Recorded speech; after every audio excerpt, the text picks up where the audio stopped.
भिवानी जिले के गांव ढांडी लक्ष्मण की 19 वर्षीय टीचर मनीषा की मौत का मामला आज भी रहस्य बना हुआ है। घटना को 76 दिन से ज्यादा हो चुके हैं और सीबीआई जांच को भी 65 दिन बीत गए, लेकिन अब तक सच सामने नहीं आया है। परिवार लगातार कह रहा है कि ये हत्या है, जबकि जांच अब भी हत्या और आत्महत्या की थ्योरी के बीच अटकी हुई है। 11 अगस्त की सुबह रोज की तरह मनीषा घर से निकली। पहले वह प्ले स्कूल गई, जहाँ वह काम करती थी। फिर घर वालों को बताया कि उसे नर्सिंग कॉलेज में एडमिशन इंक्वायरी के लिए जाना है, लेकिन इसके बाद वह वापस घर नहीं लौटी। 13 अगस्त को गांव सिंघानी नहर के पास खेतों में उसका शव मिला। इस खबर ने परिवार और गांव में सन्नाटा और गुस्सा फैला दिया। रिपोर्ट्स के अनुसार पहली पोस्टमार्टम रिपोर्ट में तेजधार हथियार से गला काटकर हत्या किए जाने की बात की गई थी। दूसरा पोस्टमार्टम पीजीआई रोहतक में हुआ, जिसकी रिपोर्ट में इसे आत्महत्या बताया गया, जिसके बाद विरोध बढ़ा, परिवार डटा रहा और तीसरा पोस्टमार्टम एम्स दिल्ली में करवाया गया, लेकिन फिर भी साफ नतीजा नहीं। इन विरोधाभासी रिपोर्टों ने मामले को और उलझा दिया। परिवार और स्थानीय लोगों ने आत्महत्या की बात को पूरी तरह खारिज कर दिया। एक मौत, 3 रिपोर्ट और तीनों में अलग अलग बातें।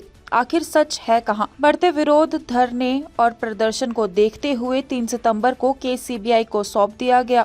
तब से सीबीआई की टीम भिवानी 3 बार आ चुकी है। सभी गवाहों और संबंधित लोगों से पूछताछ कर चुकी है। स्थानीय पुलिस की रिपोर्ट की जांच कर चुकी है, लेकिन जांच अभी भी किसी ठोस निष्कर्ष पर नहीं पहुंची है और सच अब भी सामने नहीं आया। मनीषा के पिता संजय कुमार का कहना है कि हमारी बेटी ने खुदकुशी नहीं की, उसके साथ कुछ गलत हुआ है। सीबीआई से फोन पर बात होती है। वे कहते हैं जांच चल रही है, पर हमें बस न्याय चाहिए। परिवार की उम्मीद अब बस इस रिपोर्ट पर टिकी है कि सुसाइड नोट की हैंडराइटिंग मैच रिपोर्ट आए। ये साफ हो कि क्या ये सच में मनीषा की हैंडराइटिंग है या नहीं। यही रिपोर्ट इस केस में सबसे अहम कड़ी बन सकती है। सूत्रों और परिवार के अनुसार सीबीआई अधिकारी रिपोर्ट लेने के लिए दिल्ली गए हैं और 1-2 दिन में टीम फिर भिवानी लौटेगी।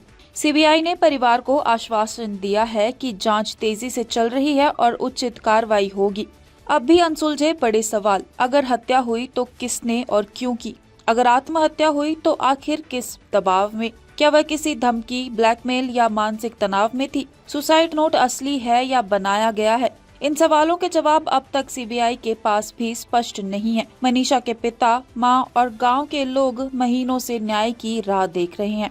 उनके लिए ये सिर्फ एक केस नहीं, बेटी की जिंदगी और सच्चाई की लड़ाई है। 76 दिन बाद भी मामला रहस्य बना हुआ है। 65 दिन सीबीआई जांच के बाद भी अंतिम निष्कर्ष नहीं। परिवार की उम्मीद अब भी जिंदा है और सच अब भी कहीं दबी हुई कहानी की तरह उभरने का इंतजार कर रहा है। भिवानी जिले के गांव ढांडी लक्ष्मण की 19 वर्षीय टीचर मनीषा की मौत का मामला आज भी रहस्य बना हुआ है। घटना को 76 दिन से ज्यादा हो चुके हैं और सीबीआई जांच को भी 65 दिन बीत गए, लेकिन अब तक सच सामने नहीं आया है। परिवार लगातार कह रहा है कि ये हत्या है, जबकि जांच अब भी हत्या और आत्महत्या की थ्योरी के बीच अटकी हुई है। 11 अगस्त की सुबह रोज की तरह मनीषा घर से निकली। पहले वह प्ले स्कूल गई, जहाँ वह काम करती थी। फिर घर वालों को बताया कि उसे नर्सिंग कॉलेज में एडमिशन इंक्वायरी के लिए जाना है, लेकिन इसके बाद वह वापस घर नहीं लौटी। 13 अगस्त को गांव सिंघानी नहर के पास खेतों में उसका शव मिला। इस खबर ने परिवार और गांव में सन्नाटा और गुस्सा फैला दिया। रिपोर्ट्स के अनुसार पहली पोस्टमार्टम रिपोर्ट में तेजधार हथियार से गला काटकर हत्या किए जाने की बात की गई थी।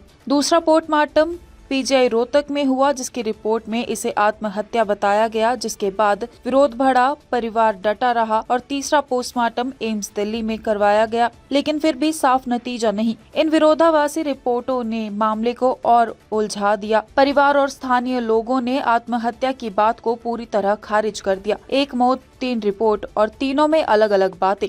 आखिर सच है कहां? बढ़ते विरोध, धरने और प्रदर्शन को देखते हुए 3 सितंबर को केस सीबीआई को सौंप दिया गया। तब से सीबीआई की टीम भिवानी 3 बार आ चुकी है। सभी गवाहों और संबंधित लोगों से पूछताछ कर चुकी है। स्थानीय पुलिस की रिपोर्ट की जांच कर चुकी है, लेकिन जांच अभी भी किसी ठोस निष्कर्ष पर नहीं पहुंची है और सच अब भी सामने नहीं आया। मनीषा के पिता संजय कुमार का कहना है कि हमारी बेटी ने खुदकुशी नहीं की, उसके साथ कुछ गलत हुआ है। सीबीआई से फोन पर बात होती है। वे कहते हैं जांच चल रही है, पर हमें बस न्याय चाहिए। परिवार की उम्मीद अब बस इस रिपोर्ट पर टिकी है कि सुसाइड नोट की हैंडराइटिंग मैच रिपोर्ट आए।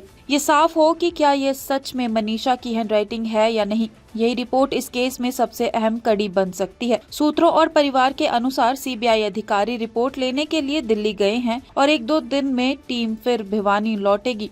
सीबीआई ने परिवार को आश्वासन दिया है कि जांच तेजी से चल रही है और उचित कार्रवाई होगी। अब भी अनसुलझे पड़े सवाल, अगर हत्या हुई तो किसने और क्यों की? अगर आत्महत्या हुई तो आखिर किस दबाव में? क्या वह किसी धमकी, ब्लैकमेल या मानसिक तनाव में थी? सुसाइड नोट असली है या बनाया गया है? इन सवालों के जवाब अब तक सीबीआई के पास भी स्पष्ट नहीं है। मनीषा के पिता, मां और गांव के लोग महीनों से न्याय की राह देख रहे हैं।